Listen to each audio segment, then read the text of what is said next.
Sino pinakamagandang babae dito sa Mani? Mary. Ah, okay. Bakit, Bes? Maganda si Mary, Bes? Maganda, sexy, tsaka iba yung charisma. Go. Hoy, hoy, hoy, hoy, hoy. Sino pinakamagandang babae dito sa Mani? Si Mary po. Ah, okay. Buti naman si Mary. Mabait ka na ngayon, ha? Wow, ha? Apo. Bes! Bes. Sino pinakamagandang babae dito sa Mani? Si Mary. Si Mary? Sure ka? Okay. Bes. Sino pinakamagandang babae dito sa Mani? Mary yan. Okay. Ma! Sino pinakamagandang babae dito sa Manix? Maganda ka dito. Julian. Si Mary? Si Julia. Si Mary Julie. Ah, okay.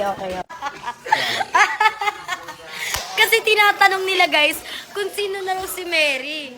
Malamang ako yon. Ako lang naman si Mary Julian. At alam nyo ba guys, sobrang ganda ko pala. Ngayon ko lang nalaman na nagagandaan silang lahat sa akin. Like legit, wala akong masabi. Basta yun, sobrang ganda ko. Wala na kayong pakialam doon.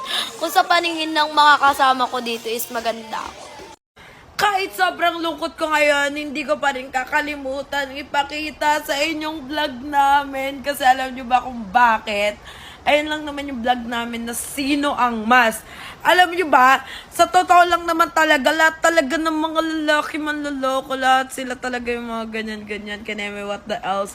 Kaya dapat sila talaga, lagi talaga lalaki may mali para sa akin na.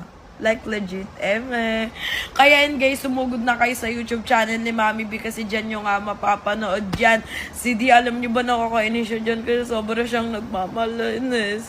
Kasi meron yata dyan yung sino ang mas malambing? Wala. Si D ang mas malambing for me.